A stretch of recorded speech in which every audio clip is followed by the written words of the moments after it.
We're here at Jason Deboer-Moran. Jason, you tried out the Xyboard. Yeah, the Droid Xyboard from Verizon, and it has been a lot of fun to play with. I mean, well, you're an IT guy and a social media guy, yeah. so you're getting the full look at a tablet. So tell us a couple of the things that you liked about it and used it for. Well, for me, I think what I really enjoyed about this tablet in particular, compared to others on the market, is the form factor.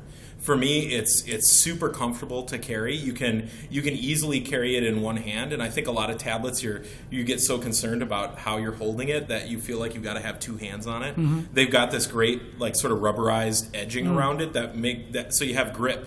And I didn't really even feel like it needed a case when I was carrying it around. And that's the 8-inch, right? Yeah, this is the 8-inch. And it's really slick that way. The other thing that kind of makes that worthwhile too is the position of the power button. They've got the power button right on the back, and your volume controls are there, so you can really be using it one-handed and have full control over volume and all that sort of stuff. So it's pretty cool. I love the way that the interface is set up on here too. I mean, it's an Android tablet. The way that they've formatted the Gmail app on here makes for really fast reading of email, and you can really power through your email in a faster way than I've had on any other Android device. Really. So that's one of the things that really jumped out to me is like just for quick getting through email. It was great. And any things that were funky or stuff that you were surprised at, or the only thing I'd say that really was like, oh, I wish this would be just a little bit different was the accelerometer or whatever. When you go from side to side, there's a little bit of delay in the flip, and that's the only thing that really threw me off at times. Because it'd be like, okay, how long do I have to wait for it to detect that? But otherwise, it's been really great. I've got a bunch of apps that I loaded on here. One of the ones that we loaded was the Trulia app for like a house hunting, because my wife and I are thinking of looking at a house. Yeah. And having the 4G baked in here, driving around neighborhoods and pulling up, the specs on a house that's for sale right there. Yeah. That was really slick.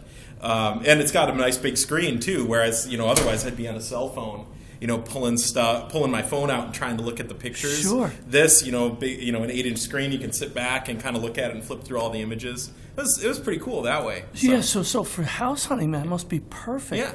Yeah, I could really, and I think they've even got, it's got a metal back to it too. So I was like sort of thinking, wouldn't it be great to have like a little suction cup thing and have that in the car? And, pull up in front of a house and be able to look at it without getting out and looking inside. It was pretty cool. So since you went that direction, let me ask a follow-up question, because you know me, I always like to ask follow-up questions.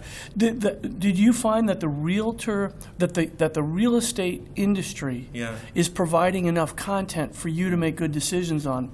What's interesting about it is I found a lot more value in apps like Trulia and Zillow, which aren't exactly affiliated with at least to my knowledge, aren't affiliated with one. I've downloaded like the Coldwell Banker, like other company apps, and they're close. They're really close, but the ability to kind of just like navigate through a neighborhood and see where I'm going through GPS, that's the stuff that the other two, Trulia and Zillow, seem to have down. Sure, and then you see what else is around. That's important. Exactly. Right? Like if you're in a neighborhood and you go there for this one house, sure, you can then pull up Trulia and go, oh, there's 7 more houses around the block or 3 over there. Whereas before with the sort of brick and mortar real estate apps, I felt like it was more, I need to plan this all out ahead of time. Whereas if I'm traveling around with a tablet, I want to see it while I'm in that neighborhood. Sure, right. And you have a young family, so you're thinking about schools and all the other things. Exactly. You can pull it all up. You've got the web browser there to search for maybe some unbiased reviews if you think you're getting some bias in there. Okay. Yeah.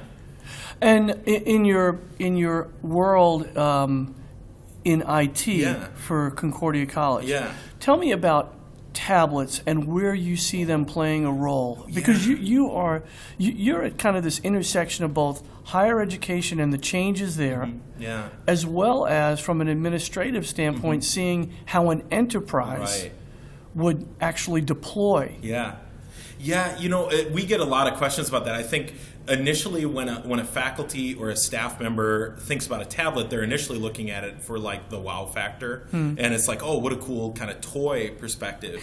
and as an institution, we always have to kind of ask, okay, what's the tool value of this device, or how do you see this making you a better instructor, or how will this improve your job, and that sort of stuff. So those are the questions we ask, and I think the tablet market is really maturing in that way now. I think at first there was a lot of just really flashy kind of toy type objects. But when I look at something like this with an HDMI out that I could possibly get plugged into a projector in a classroom and be able to, sort of browse the web as an instructor as I'm moving around the room fairly easily, that's a great way to do things.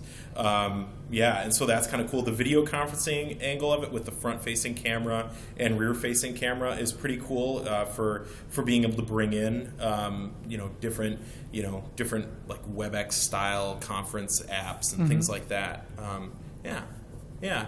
Awesome. Does that answer that question? Absolutely. Yeah. And you could follow you on, not you could follow you, because you probably follow you on Twitter, but others can follow you on Twitter at what address? Yeah, you can find me on Twitter at New Coventry. That's where you can find me. Good deal. Thanks so much for your thoughts. Thanks a lot, Albert.